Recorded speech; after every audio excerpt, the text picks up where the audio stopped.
Abra sua Bíblia comigo, por gentileza, no livro de Apocalipse, capítulo 1. Apocalipse, capítulo 1.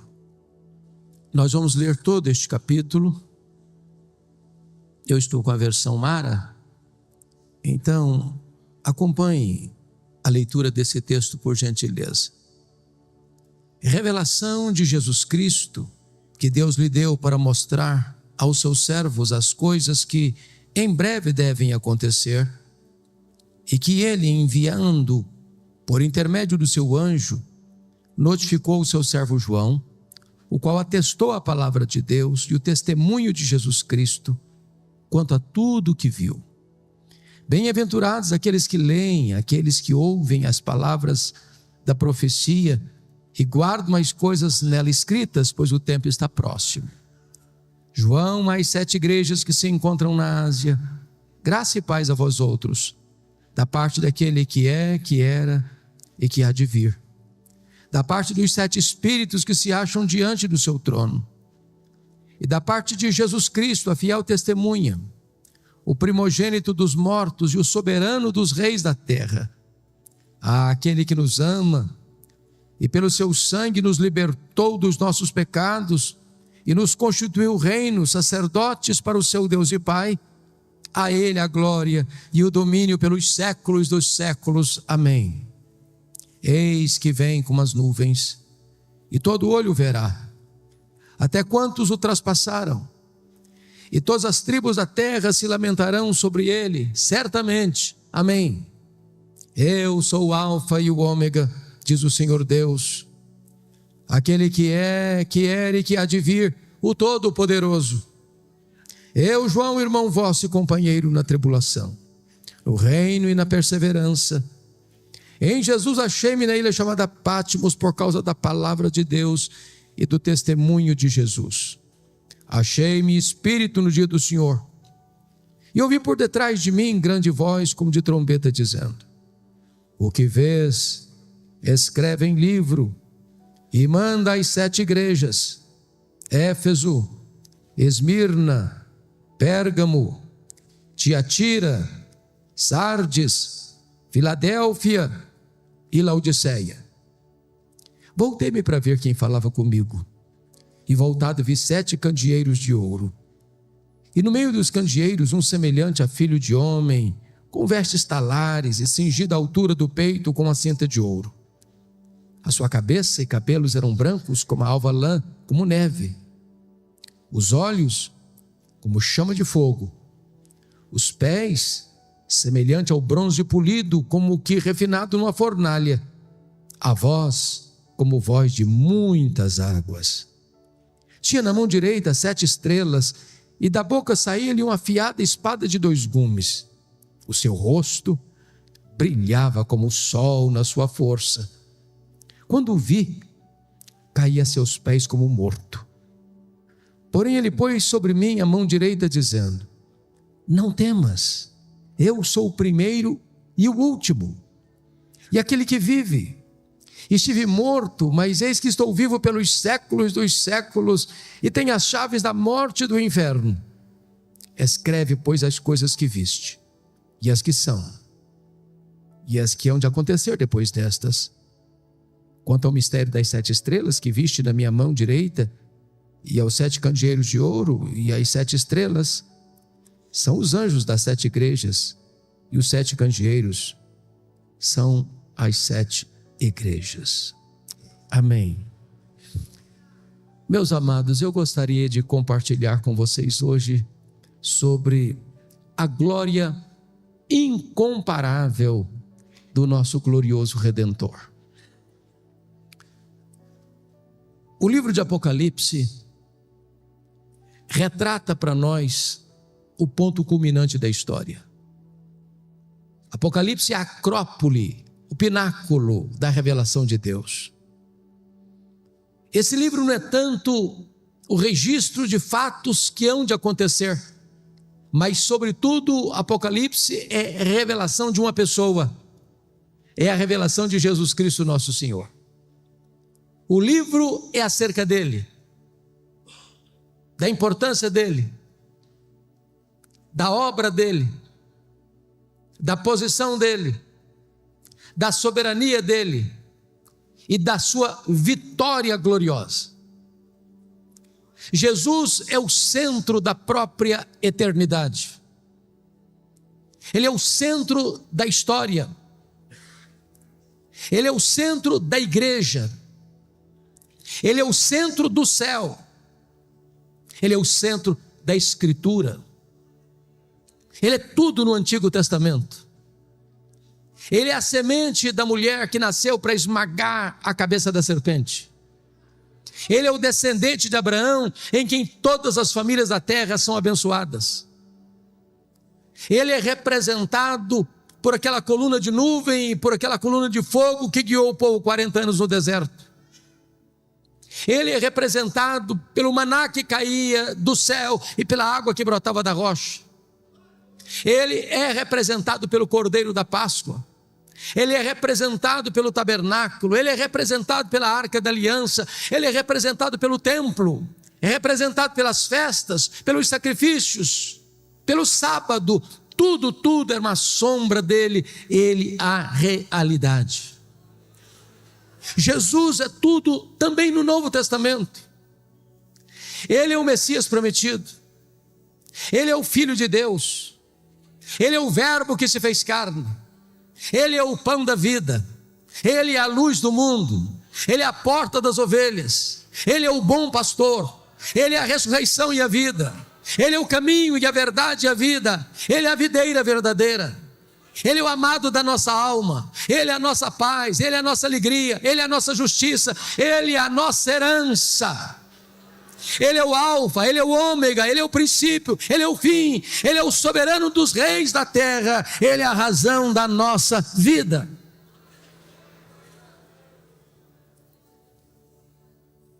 Este livro apresenta-nos a revelação de Jesus, porque não há nenhuma causa mais poderosa para fortalecer um obreiro, para encorajar uma igreja, do que a consciência de quem é Jesus e a importância de Jesus no nosso meio.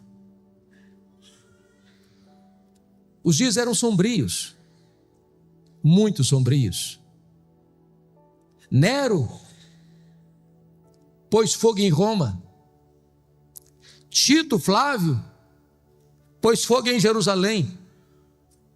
Agora Domiciano está pondo fogo nos crentes.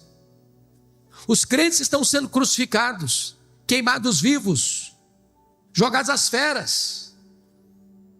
A igreja está sendo massacrada. Os apóstolos todos já estavam mortos pelo viés do martírio. João era o último representante do colégio apostólico. Ele é pastor em Éfeso, já velho. Quando diz a Bíblia que ele é banido para esta colônia penal, para esta ilha vulcânica do mar Egeu, a ilha de Pátmos. Na intenção do imperador Domiciano, é como se a última pá de cal estivesse sendo jogada sobre a igreja sofrida. Prenderam João naquela ilha vulcânica, naquela colônia penal. Fecharam para ele todas as portas da terra. Mas quando os homens pensam que eles têm o controle, eles se equivocam. Porque os homens maus deste mundo podem prender os crentes, podem banir os crentes, podem torturar os crentes, podem matar os crentes, podem fechar para eles todas as portas da terra. Mas os homens deste mundo não podem fechar a porta do céu. Porque quando todas as portas foram fechadas para João na terra, o Senhor abriu-lhe uma porta no céu e disse: sobe para aqui, e eu te mostrarei as coisas, não que talvez aconteçam, não as coisas que podem acontecer, eu te mostrarei as coisas que devem acontecer. E quando João sobe, ele vê um trono, e alguém é sentado no trono. Ele nem ousa descrever quem está sentado no trono, a não ser compará-lo com a beleza e o brilho das pedras preciosas. E ele vê na mão deste que está sentado no trono um livro de todo selado, com 7 selos, por dentro e por fora. E a Bíblia relata que uma pergunta ecoa no céu, na terra e debaixo da terra: quem é digno de abrir o livro e desatar-lhe os selos? E diz a Escritura que ninguém foi encontrado digno. E João começa a chorar porque parece que a história está à deriva. Quando ele está rendido às lágrimas, ele escuta uma voz: não chores, João, eis que o leão da tribo de Judá, a raiz de Davi, venceu para abrir o livro e desatar-lhe os selos. E os selos são rompidos por Jesus, e as trombetas soam por ordem de Jesus, e a história caminha sob o controle de Jesus, e caminha para uma consumação onde a vitória final é de Cristo e da sua igreja. Então, irmãos, à luz desse texto,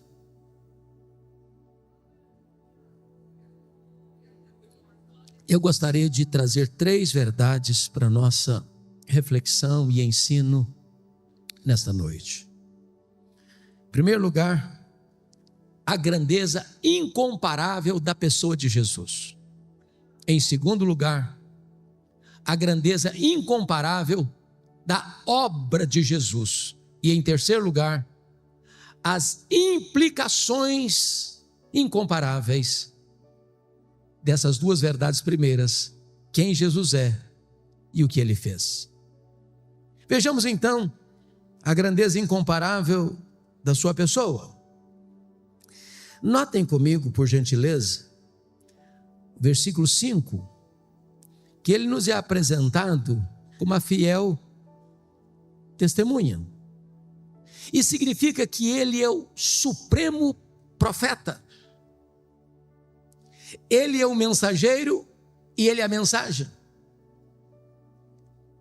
Ele é a última palavra de Deus para nós.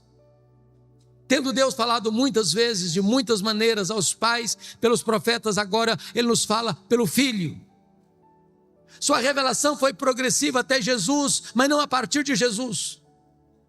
Se você não ouvir Jesus, não há mais nada diferente ou novo que possa ser comunicado a você, a trazer esperança para o seu coração. Ele é a verdadeira palavra de Deus, Ele é o verbo de Deus, Ele é o profeta e Ele é a mensagem, Ele é o mensageiro e Ele é a mensagem. Ele é o supremo profeta de Deus, a última revelação de Deus.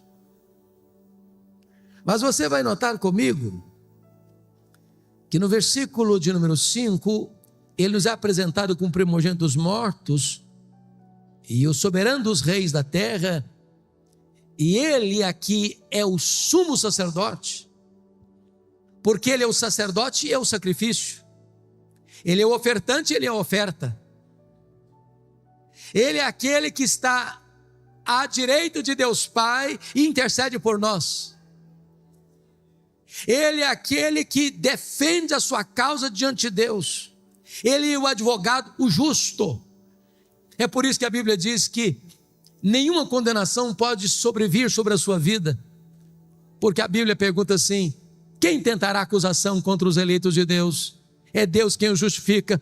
Quem os condenará? É Cristo Jesus quem morreu, ou antes quem ressuscitou, o qual está à destra de Deus e também intercede por nós. Nas horas de angústias da sua vida, nas horas de aperto do seu coração, se você gritar por socorro, esse sumo sacerdote se levanta para estar ao seu lado, interceder por você e colocar a sua causa diante de Deus. Mas mais do que isso, o texto nos apresenta como Ele é também o Rei dos reis. Ele é o soberano dos reis da terra. O que significa isso? Significa, meus amados irmãos, que Ele tem o controle. Você vê hoje as nações confusas, as guerras, as ameaças de um conflito armado ou de uma guerra nuclear, e os homens passam a ideia de que eles é que têm as rédeas nas mãos, o controle nas mãos, eles que podem apertar um botão aqui, outro ali, outro acolá, para explodir o planeta. Mas quem está sentado no trono é o Senhor Jesus. Quem comanda o universo é o Senhor Jesus. Ele é o soberano dos reis da terra, Ele que levanta reis, Ele quem abate reis, Ele quem levanta reinos, Ele quem abate reinos, Ele controla o universo, Ele dirige a história, Ele governa a igreja e Ele conduz a história para uma consumação final. Ele é o Rei dos reis. Mas notem vocês comigo no verso 13, que quando João volta para ver quem falava com ele, ele vê 7 candeeiros e no meio dos candeeiros um semelhante a filho de homem. Ele é o profeta, ele é o sacerdote, ele é o rei e ele é onipresente porque ele está no meio das igrejas. Aqui no Brasil, lá no Japão, lá na América, lá na África, lá na Ásia, ao mesmo tempo. Não há nenhum crente reunido nesse horário, em qualquer lugar do mundo, onde a promessa não se cumpra, onde tiver 2 ou 3 reunidos em meu nome, ali eu estarei no meio deles. Ele está aqui hoje. E é porque Ele está aqui hoje que você e eu viemos para cá. Ele é a razão dessa igreja existir. Ele é o conteúdo que essa igreja tem pregado há décadas nessa cidade. Ele é a nossa esperança. Ele é a razão da nossa vida. Ele é o amado da nossa alma. E Ele está aqui nesta noite para nos sondar, para nos exortar, para nos corrigir, para nos consolar, para nos fazer promessas. Agora notem comigo, amados, que quando João vai descrevê-lo, além de descrever a sua onipresença, ele vai descrever também que ele é eterno. Confira comigo o versículo 14, a sua cabeça e cabelos eram brancos como a alva lã, como neve, significa que ele é eterno, ele é o Pai da eternidade, ele preexiste ao tempo, ele preexiste à história, ele preexiste ao princípio. Antes que houvesse mundo, ele já existia. Ele não deriva sua glória da criação. Se ele não tivesse criado os céus e a terra, ele era completo em si mesmo, satisfeito em si mesmo, perfeito em si mesmo. Ele é eterno. O tempo não o colhe de surpresa. A história que vem e que consumará não fecha a sua compreensão do tempo, porque ele está para além do tempo, ele é eterno. Ele não é pego de surpresa. Ele não está lá no céu esfregando as mãos, ansioso, sem saber o que vai fazer diante dessa conjuntura atual. Mas notem mais, versículo 14, ele não apenas é onipresente, ele não apenas é eterno. Versículo 14 diz que ele é também onisciente, os seus olhos são como chama de fogo. Ele tudo sabe, ele a tudo vê, ele a todos sonda. É por isso que ele se dirige às igrejas da Ásia, e para 5 delas ele diz: eu conheço as tuas obras. É por isso que ele disse à igreja de Pérgamo: eu conheço o lugar onde tu habitas, onde está o trono de Satanás. É por isso que ele diz à igreja de Esmirna: eu conheço a tua tribulação e a tua pobreza. Ele conhece o seu futuro, ele conhece o seu passado, ele conhece o seu presente, ele sabe quem é você, ele sabe o que você pensa, ele sabe o que você fala, ele sabe o que você faz, ele sabe o que você pensa. Nada pode ficar oculto aos olhos daquele que tem às vistas daquele que tem os olhos como chamas de fogo. Ele é onisciente. Mas veja comigo, versículo 15: os pés semelhante a bronze polido, como que refinado numa fornalha. O que significa isso? Significa que ele é onipotente. Essa é uma figura de linguagem para dizer que se os seus pés são como bronze polido, como que refinado numa fornalha, ninguém resiste ao seu poder. Na linguagem do profeta Daniel, capítulo 2, que é uma das figuras mais incríveis da Bíblia, daquele sonho de Nabucodonosor, daquela grande estátua, cabeça de ouro, braços de prata, peitoral de prata, tronco de bronze, e as pernas de ferro, e os dedos de ferro e barro, representando os grandes impérios do mundo na época, a Babilônia, o Império Medo-Persa, o Império Grego e o Império Romano. Diz que uma pedra não lavrada por mãos bate nos pés da estátua, e toda a estátua vira pó, e essa pedra preenche todo o mundo. Sabe o que significa isso, meus irmãos? A Bíblia diz que quando Jesus voltar, Ele vai colocar todos os seus inimigos debaixo dos seus pés. Ele é vencedor. Aqueles que blasfemam dele, aqueles que negam a sua existência, aqueles que hoje zombam e escarnecem da nossa fé, aqueles que proíbem que o seu nome seja proclamado, que a sua palavra seja lida, terão que enfrentá-lo para serem derrotados por ele. E diz a Bíblia que ele vai lançar no lago do fogo o anticristo, o falso profeta, o diabo, a morte, o inferno e todos aqueles cujos nomes não estão escritos no livro da vida. E então ele entrará para a sala das bodas, para uma festa que não vai terminar nunca mais, para reinar com a sua igreja, e os seus inimigos serão completamente destruídos, porque ele é onipotente. Entendamos isso, irmãos. Ninguém pode prevalecer contra Jesus. Quando você vê o ímpio hoje estufando o peito e arrogantemente insurgindo-se contra Jesus, Jesus só está dando corda. Está dando corda. Está dando corda. Na hora que a corda puxar, o ímpio não tem amparo nenhum.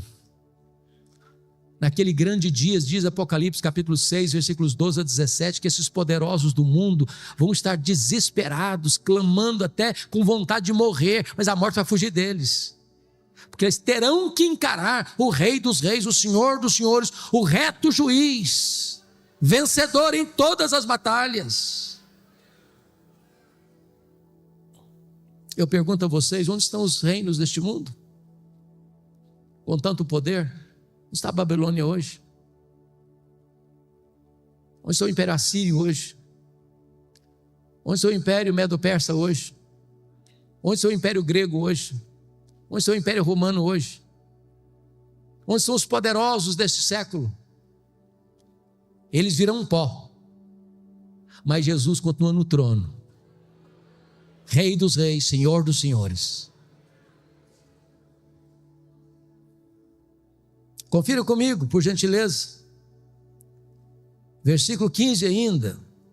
Diz: a voz como voz de muitas águas. Sabe o que significa isso? Ele é irresistível. A Bíblia diz que a voz de Deus é poderosa, que ela despede chamas de fogo, que ela faz tremer o deserto, que ela despedaça os cedros do Líbano. Ele dá uma ordem e o universo se forma. Ele dá uma ordem e o sol para. Ele dá uma ordem e as estrelas aparecem. Ele dá uma ordem e o mar se acalma. Ele dá uma ordem e o vento cessa. Ele dá uma ordem e um verme cumpre o seu mandato. Ele dá uma ordem e uma mula profetiza. Ele dá uma ordem e os demônios batem em retirada. Ele dá uma ordem e os anjos saem para obedecer a seu comando. Ele tem uma voz poderosa. Voz como voz de muitas águas. Ele é irresistível. Sabe o que é maravilhoso? Você e eu somos a caixa de ressonância desta voz, quando pregamos o Evangelho, porque a Bíblia diz que o Evangelho é o poder de Deus para a salvação de todo aquele que crê. O coração mais duro é quebrado pelo martelo da palavra de Deus. Pregue esta palavra, proclame esta palavra, porque não é palavra de homem, é a palavra do Deus vivo, a palavra onipotente de Jesus. Confira comigo, por gentileza, agora, versículo 17.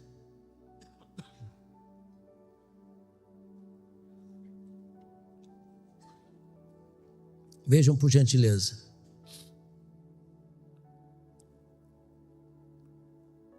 Versículo de número 17. Versículo 16 ainda.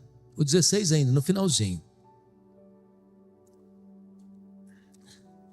Diz o versículo 16: na sua mão tinha na sua mão direita 7 estrelas, e da sua boca saía-lhe uma afiada espada de 2 gumes. Aqui eu quero destacar que ele é vitorioso. Se vocês lerem com atenção, vão perceber que no grande dia final, na batalha final, não acontecerá lá uma batalha de conflagração de carros, tanques de guerra. A única arma que vai ser acionada é a espada que sai da boca do Cordeiro.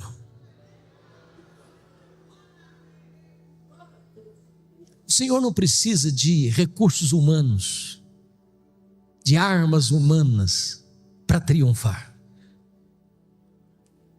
É por isso que a Bíblia diz que vai matar o anticristo com o sopro da sua boca, com o poder da sua manifestação. Irmãos amados, como é importante nós compreendermos quão grande é Jesus, quão poderoso é Jesus, quão incomparável é Jesus. A espada que sai da sua boca significa que ninguém pode resisti-lo, ninguém pode ameaçá-lo, ninguém pode derrotá-lo. Nós não seguimos um líder fracassado, um líder derrotado. Nós seguimos aquele que é vencedor e invicto em todas as batalhas. Nós nem entramos em campo hoje para saber se vamos ganhar ou perder. Diz a Bíblia que nós já somos mais do que vencedores em Cristo Jesus, nosso Senhor. Louvado seja Deus.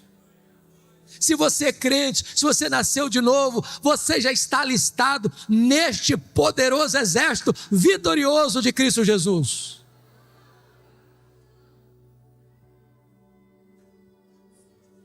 Mas notem comigo, o versículo 16 ainda diz: o seu rosto brilhava como o sol na sua força. Oh, meus amados irmãos, aqui ele é o Cristo glorioso. Eu acho isso maravilhoso, sabe por quê?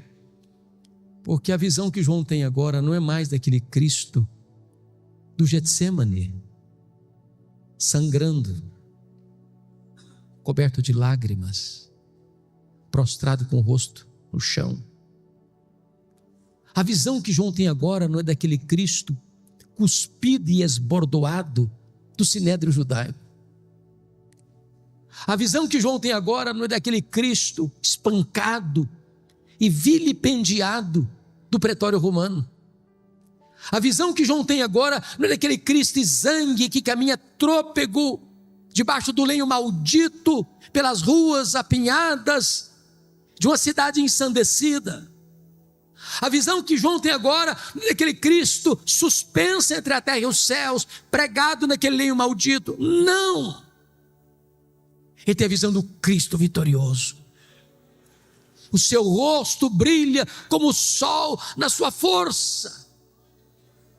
E notem que João era o discípulo mais próximo de Jesus. Mas ele está diante da glória do Cordeiro, do Cristo vencedor, do Cristo vitorioso. Mas, finalmente, examinando o primeiro ponto, a grandeza incomparável da pessoa de Jesus.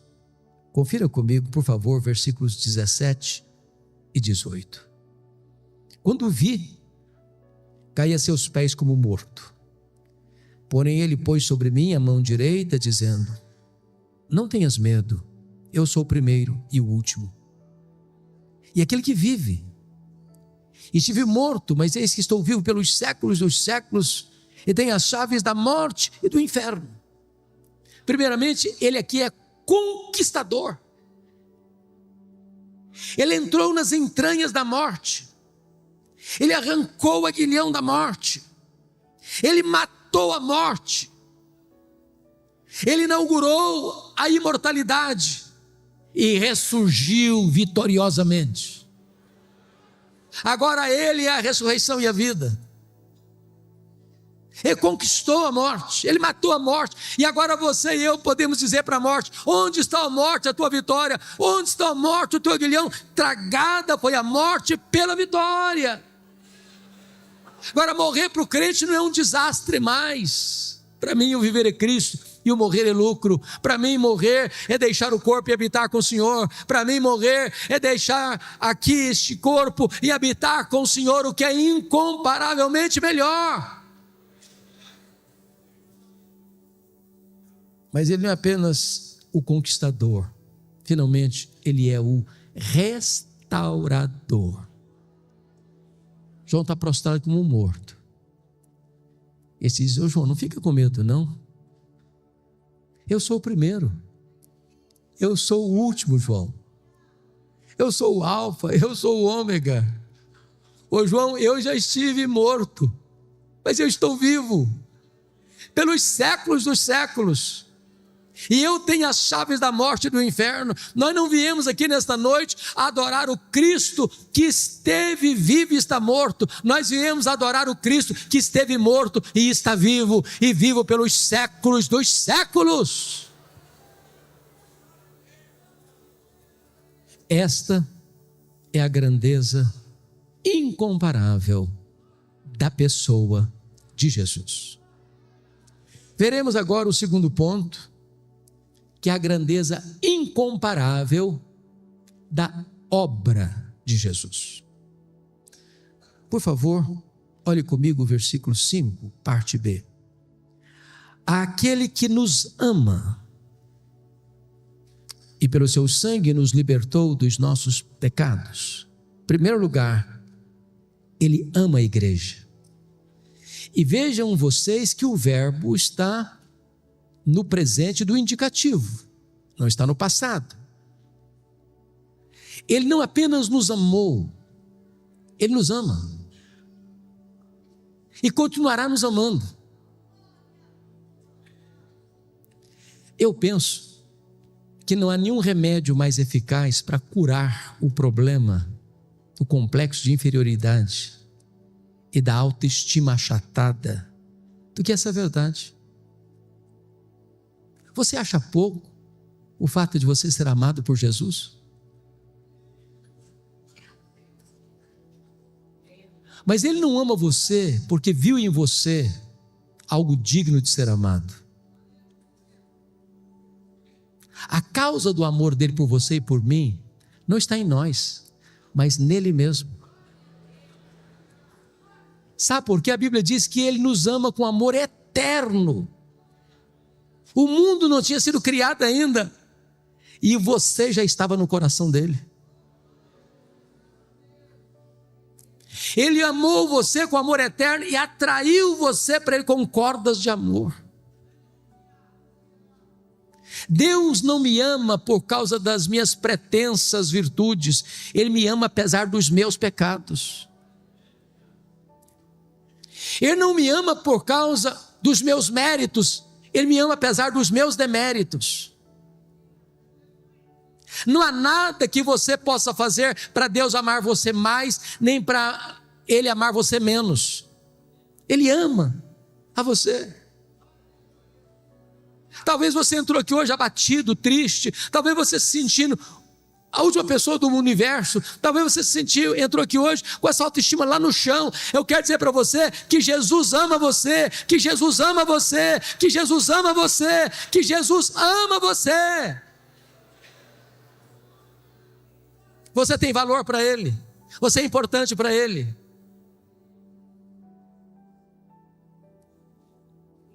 A segunda verdade que está aqui, notem comigo, por gentileza. Verso 5 ainda, está escrito o seguinte: e nos libertou, e pelo seu sangue nos libertou dos nossos pecados. Agora, note que o verbo não está no presente mais, está no passado. Sabe o que significa isso? A redenção que Ele deu para você é perfeita, é completa, é eficaz. Você não está meio salvo, você está salvo. Ele não deu para você meia vida eterna, Ele deu para você vida eterna. Agora notem mais, nem você nem eu podemos nos libertar dos nossos pecados. Impossível. Impossível. A Bíblia chega a dizer que assim como um leopardo não consegue tirar suas próprias manchas, nem um etíope consegue mudar a cor da sua própria pele, assim também eu não posso fazer o bem se eu estou inclinado a fazer o mal. A inclinação da nossa carne é inimizade contra Deus. Eu estava rendido aos meus pecados. Paulo diz em Efésios capítulo 2, que o homem antes da sua conversão, ele está depravado, escravizado, condenado e morto nos seus delitos e pecados. Não há nada que ele possa fazer. Talvez você tenha lutado, talvez você tenha se esforçado, mas a grande verdade é que Jesus Cristo, Filho de Deus, Ele nos libertou pelo seu sangue dos nossos pecados. As algemas foram quebradas, as cadeias foram rompidas, a prisão foi aberta. Nós estávamos na potestade de Satanás e Ele nos tirou de lá. Nós estávamos na casa do valente e Ele amarrou o valente e nos tirou de lá. Nós estávamos no império das trevas e Ele nos transportou de lá para o reino da luz. Hoje nós somos um povo livre, salvo, remido no sangue do Cordeiro. Louvado seja Deus. Bendito seja o Senhor. Então, a obra dele, Ele nos ama. Segundo, Ele morreu por nós. Terceiro, Ele não apenas ama a igreja, Ele não apenas morreu pela igreja, Ele também honrou a igreja. Olha o versículo 6 comigo. E nos constituiu o reino, sacerdotes para o seu Deus e Pai. E Ele não pode concluir sem uma doxologia. A Ele glória e o domínio pelos séculos dos séculos, amém. Preste atenção nisso. Você que foi salvo pela graça, você está numa posição muito elevada. Você foi constituído rei e sacerdote.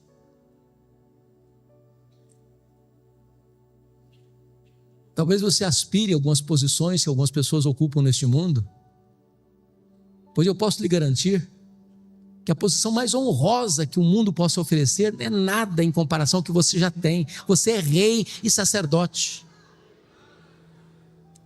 Significa que agora você tem livre acesso à presença de Deus. Você não precisa de um intermediário mais para você falar com Deus. O véu já está rasgado de cima a baixo. O novo e vivo caminho já foi aberto e franqueado para você. Eu estou estudando, pastor Samuel, o livro de Esther, e é curioso que na história lá de Esther, o rei Assuero, conhecido por Xerxes I, ninguém podia entrar lá na sala do trono dele sem ser convidado, nem a rainha. Se uma pessoa entrasse sem ser convidado, ele podia matar a pessoa, dar uma ordem sumária para a pessoa ser executada. Eu quero dizer para você que o Rei dos Reis está franqueando para você a sala do trono. Você pode entrar a hora que você quiser, de onde você estiver, como você estiver, e Ele vai acolher você, Ele vai receber você, Ele vai abraçar você, Ele vai dar as boas-vindas a você, porque agora você tem livre acesso à presença de Deus.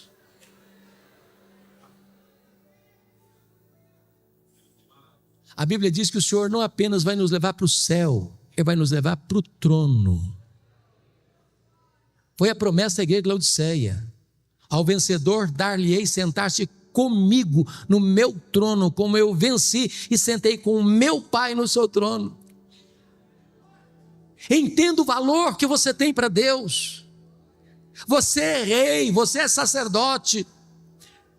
A Bíblia chega a dizer que no dia do juízo, nós vamos julgar o mundo, nós vamos julgar os próprios anjos. Então, primeiro, Ele ama a igreja. Segundo, Ele morreu para a igreja, pela igreja. Terceiro, Ele honrou a igreja.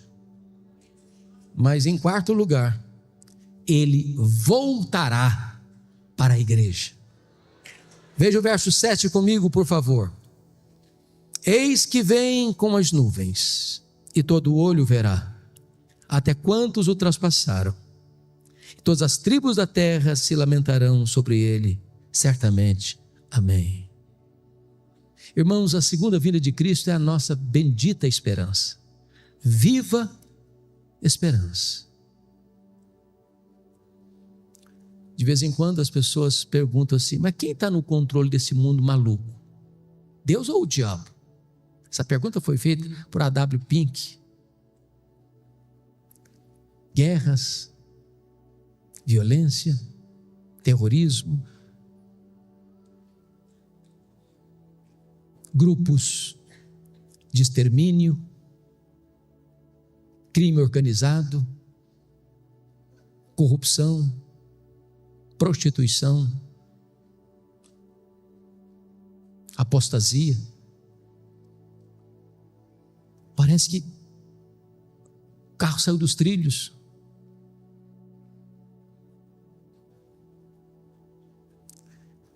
Mas eu quero dizer para você que a história não é um caminhão sem freio ladeira abaixo.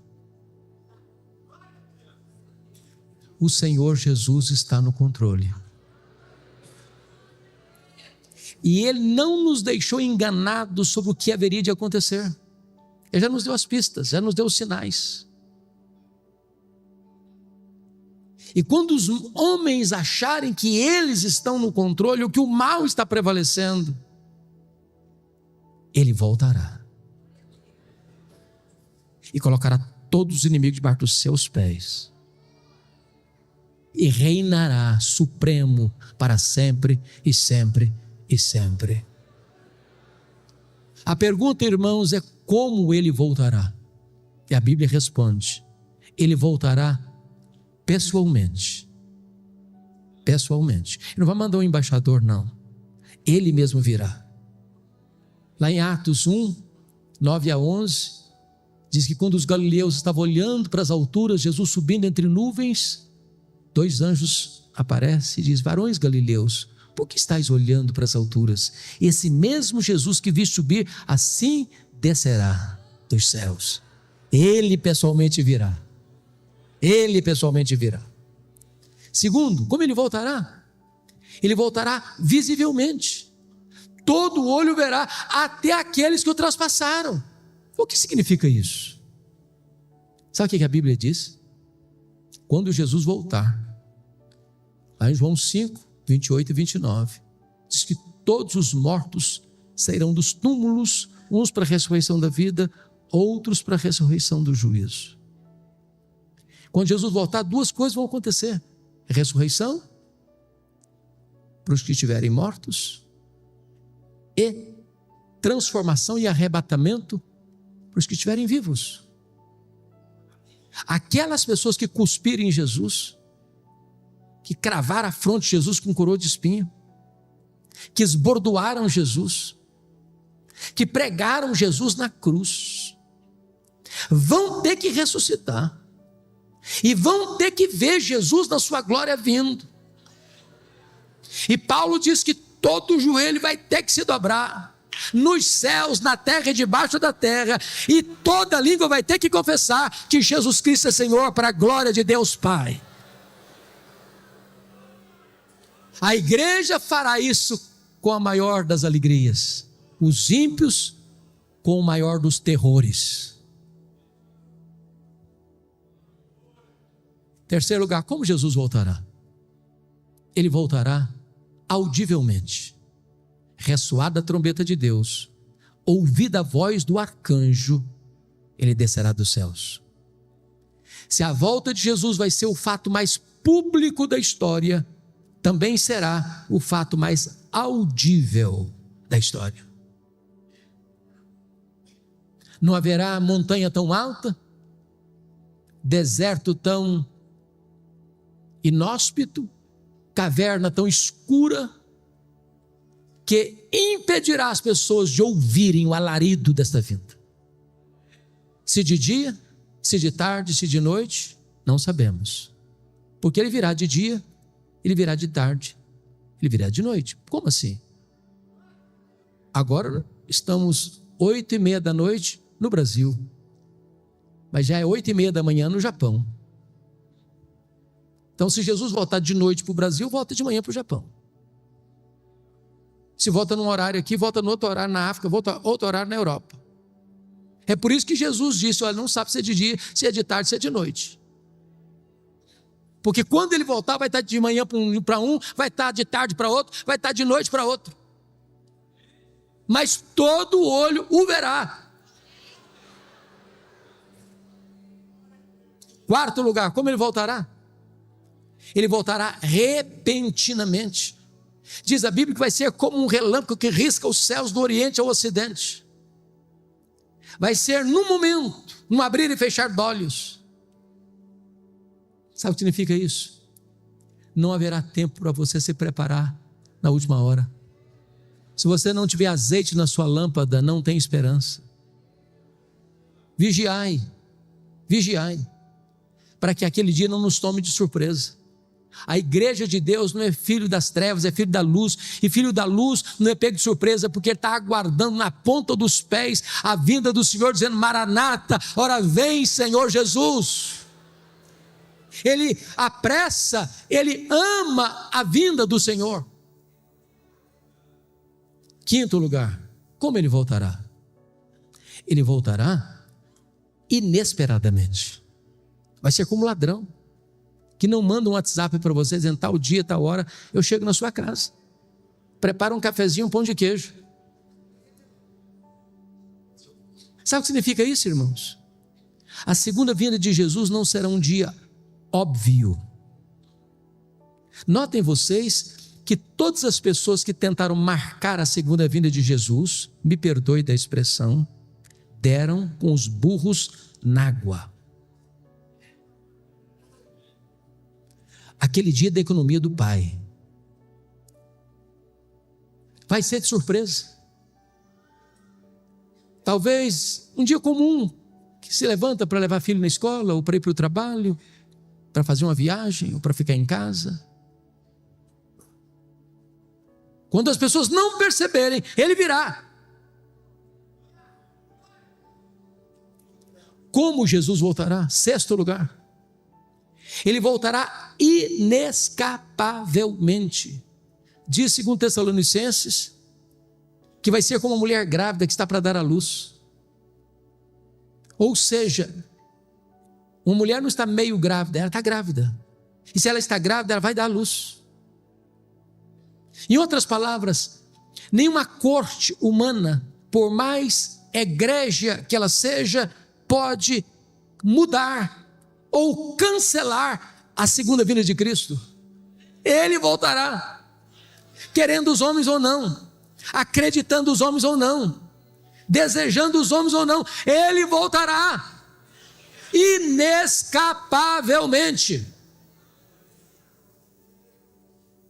Mas em sétimo lugar e último lugar, ele voltará vitoriosamente, gloriosamente, gloriosamente.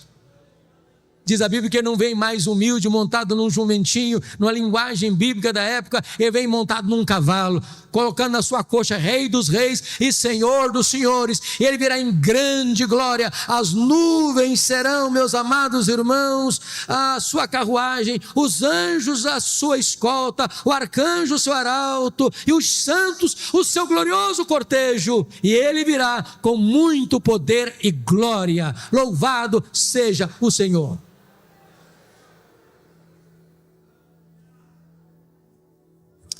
Então, até aqui nós olhamos a grandeza incomparável da pessoa de Jesus. Ele é onipresente, ele é onisciente, ele é onipotente, ele é irresistível, ele é glorioso, ele é vitorioso, ele é restaurador. Olhamos a grandeza incomparável da sua obra. Ele ama a igreja, ele morreu pela igreja, ele exaltou a igreja, e ele voltará para a igreja. Agora, em último lugar, terceiro e último lugar, vamos ver a grandeza incomparável das implicações dessas duas verdades. Primeira implicação: não precisamos então ter medo da vida. Tem muita gente com medo da vida. Tem muita gente não querendo acordar. Tem muita gente flertando até com suicídio. Tem muita gente que gostaria de dormir sem data para levantar. Eu quero dizer para você, meu amado, que você não precisa ter medo da vida. Preste atenção no contexto. Por que João está nessa ilha? Do ponto de vista humano. Do ponto de vista humano, ele está lá porque o imperador Domiciano o mandou para lá, como um prisioneiro, numa ilha penal, numa colônia penal, numa prisão de segurança máxima, para trabalhos forçados. Ele já era um homem velho. Ele foi para lá porque está sendo perseguido. Seus pares, os apóstolos, já estão mortos. Os seus irmãos estão sendo queimados vivos, crucificados, jogados às feras. Do ponto de vista humano, o mal está prevalecendo, a igreja está sufocada. Mas o que ele vai entender? Veja comigo o versículo 9. Achei-me na ilha chamada de Patmos, por causa da palavra de Deus e do testemunho do Senhor Jesus. Ele está fazendo outra leitura. Então não foi Domiciano que me mandou para cá, não. Eu estou aqui, é por causa de Jesus. Eu estou aqui, é por causa da palavra de Deus. Eu estou aqui para uma agenda celestial. Eu estou aqui porque Deus aproveita a situação adversa da agora para transformar a tragédia em triunfo. Eu estou aqui para receber a revelação de Deus das coisas que devem acontecer. Quem está no controle é Deus. Deus transforma a ilha de Patmos na porta do céu. Deus transforma a tragédia em triunfo. Deus é especialista em virar a mesa, em mudar o placar do jogo. Você não precisa ter medo da vida. Me permita dizer isso, meus amados irmãos. A igreja de Deus é indestrutível.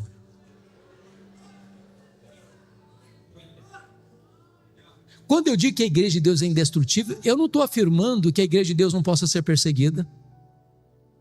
Eu não estou afirmando que a igreja de Deus não possa sofrer sanções penais. Eu não estou dizendo que a igreja não possa sofrer martírio. Apocalipse capítulo 12, versículo 11 diz que a igreja vence o diabo com a palavra do testemunho e com o sangue do Cordeiro. Testemunho aqui é martiria. Ou seja, quando o perseguidor vem e prende um crente, maltrata um crente, e põe o crente contra a parede, diz: ou você nega Jesus, ou eu te prendo, eu te bato, eu te mato, e o crente diz: eu prefiro morrer do que negar o meu Senhor. Ele morre, mas com a sua morte ele vence. Ele é mais do que vencedor. Ninguém pode derrotar a igreja do Deus vivo. Você precisa ter medo da vida, porque a Bíblia diz que Jesus está vivo pelos séculos dos séculos. Segundo lugar, segunda implicação: em virtude de quem Jesus é e do que Ele fez, não precisamos ter medo da morte. A Bíblia diz o seguinte: Jesus disse para João: João, não fique com medo não, João. Eu sou o primeiro, eu sou o último. Eu estive morto, mas eu estou vivo, João, pelos séculos dos séculos. A Bíblia diz que a morte é o rei dos terrores, mas Jesus é o rei dos reis. Jesus entrou nas entranhas da morte. Ele arrancou o veneno da morte, arrancou o aguilhão da morte, matou a morte e ressuscitou. E agora Ele é a ressurreição e a vida. E agora Ele diz para você: se você crê em mim, você nunca morrerá eternamente. Agora você pode dizer para a morte: onde está a morte, a tua vitória? Onde está a morte, o teu aguilhão? Tragada foi a morte pela vitória. A morte não tem mais a última palavra. Jesus é o primogênito dos mortos. Ele é o primeiro da fila. E nós, se Jesus não voltar antes, receberemos um corpo de glória semelhante ao corpo da sua glória. Aliás, um corpo que não vai brigar nem com a balança, nem com o espelho. Perfeito, incorruptível, poderoso, glorioso, semelhante ao corpo da glória do Senhor Jesus. Não vai ter mais doença, não vai ter mais cansaço, não vai ter mais fadiga. Bendito seja Deus. Terceira implicação: não precisam ter medo da vida. Segundo, não precisam ter medo da morte. Terceiro, não precisamos ter medo do desconhecido. Irmãos, você e eu agora não enxergamos na curva, não enxergamos no escuro. Eu sei o final é de glória, mas o processo eu não sei. Eu não sei se você e eu estaremos vivos amanhã. E às vezes a gente fica com medo. Mas me permita voltar com você para o verso 1, que está escrito aqui: revelação de Jesus Cristo que Deus lhe deu para mostrar aos seus servos as coisas que em breve devem acontecer. Preste atenção. Não é nas coisas que talvez aconteçam, não. Não é nas coisas que podem, não. Nas coisas que devem acontecer. Sabe o que significa isso? Que quem escreve a história é Deus. Quem determina a história é Deus. Quem está no controle é Deus. Sabe o que significa isso? Nós não cremos em acaso. Nós não cremos em sorte. Nós não cremos em azar. Nós não cremos em determinismo cego. Nós não cremos em coincidência. Nós não cremos em macumba pegando em crente. Nós não cremos em olho gordo. Nós cremos que a mão de Deus dirige o nosso destino. Então descanse seu coração. Acalma o seu coração. Você precisa ter medo do desconhecido. Porque o plano de Deus é perfeito e não pode ser frustrado.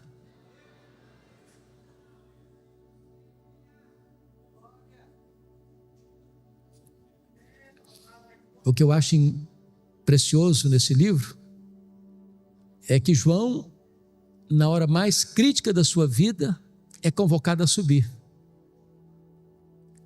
Porque não é a terra que explica o céu, é o céu que explica a terra. O entendimento dos dramas da história não emanam da própria terra, não procede dos próprios homens, mas vem de cima, vem do céu, vem de Deus, vem do alto. E quando João sobe, o que ele vê é um trono. E quem está sentado no trono é quem governa. E ele vê o Cordeiro, que é o leão da tribo de Judá, a raiz de Davi, que está com um livro na mão, venceu para abrir o livro. E o que é abrir o livro, irmão? O livro é o livro da história, dos acontecimentos. E quando você vê a abertura dos selos, o que é a abertura dos selos? É o mundo perseguindo a igreja. Isso não pegou Deus de surpresa, não. Isso não pegou Jesus de surpresa, não. Foi Ele que estabeleceu essa agenda. Aí depois dos selos, as trombetas soam. O que são as trombetas? São o juízo parcial de Deus ao mundo que persegue a igreja. E quando as trombetas tocam, elas alcançam o quê? A terra, o mar, os rios, os astros, os homens. Você já parou para pensar ou interpretar os fenômenos da natureza? Os tsunamis, os maremotos? Você já parou para pensar nos terremotos, nos abalos sísmicos? Você já parou para pensar nas pandemias da vida que atingem a terra e os homens? Isso não é coisa fortuita, casual. Não é porque a natureza está em ebulição ou em revolta. São trombetas de Deus, chamando os homens ao arrependimento, dando a eles mais uma chance se voltarem para Deus.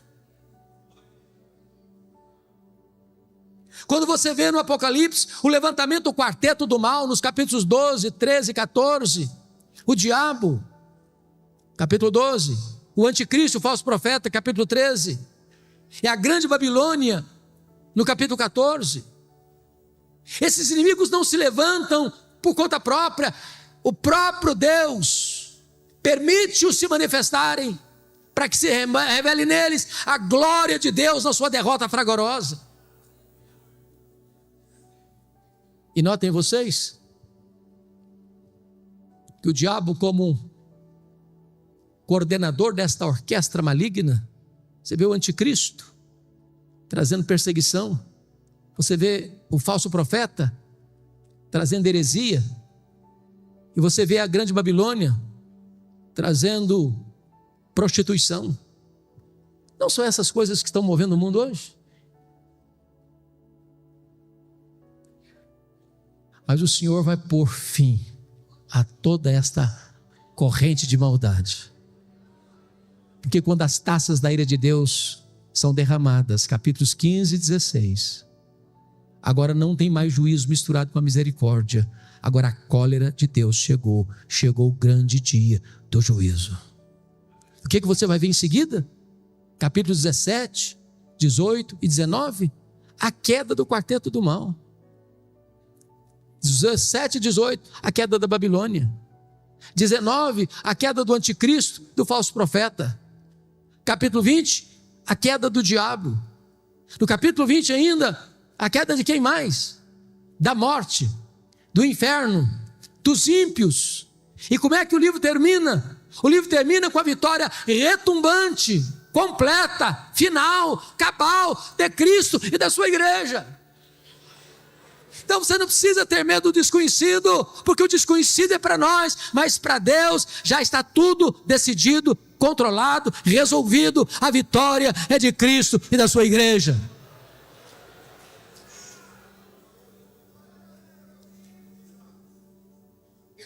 Em último lugar, quarto e último lugar,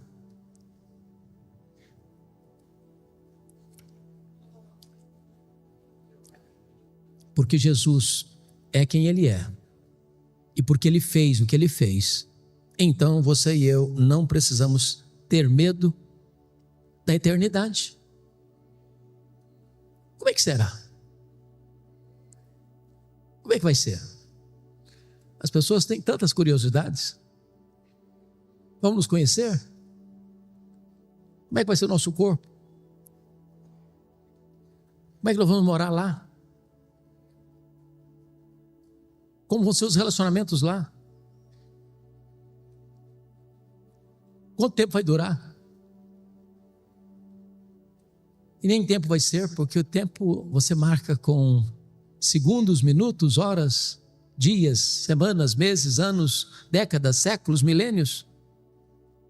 A eternidade não termina nunca. Mas não haverá um dia de monotonismo. Não haverá um dia de rotina pesada. Nós nos deleitaremos nele, nós glorificaremos a ele, nós serviremos a ele, nós contemplaremos a face dele, nós conheceremos a ele, nós viveremos com ele, reinaremos com ele para sempre, sempre, sempre, sempre. E ele diz para João: João, você não precisa ter medo não, João, porque eis que eu estive morto, mas estou vivo pelos séculos dos séculos. Quando os milênios rolarem, lá na eternidade, Jesus estará lá com você. Você não precisa ter medo. Não há nada que possa infundir medo ao seu coração. Como diz o apóstolo Paulo: eu estou bem certo de que nem a morte, nem a vida, nem anjos, nem principados, nem poderes, nem altura, nem profundidade, nem qualquer outra criatura poderá separar-nos do amor de Deus que está em Cristo Jesus, nosso Senhor. E eu termino fazendo uma declaração. Diz o texto que quando João viu Jesus na sua glória, ele caiu como morto aos seus pés. E a pergunta é esta: e você? Que postura você tem tido em relação a Jesus? Você tem se curvado também? Tem se prostrado também? Você o reconhece nesta noite como Senhor da sua vida, como Salvador da sua vida, como a razão da sua vida? Ele está aqui hoje, poderoso para salvar, poderoso para restaurar, poderoso para consolar, poderoso para fazer tudo novo na sua vida. A Ele, o Rei da Glória, a Ele, o Alfa e o Ômega, a Ele, o soberano dos reis da terra, a honra, a glória e o louvor, agora e pelos séculos eternos. Amém.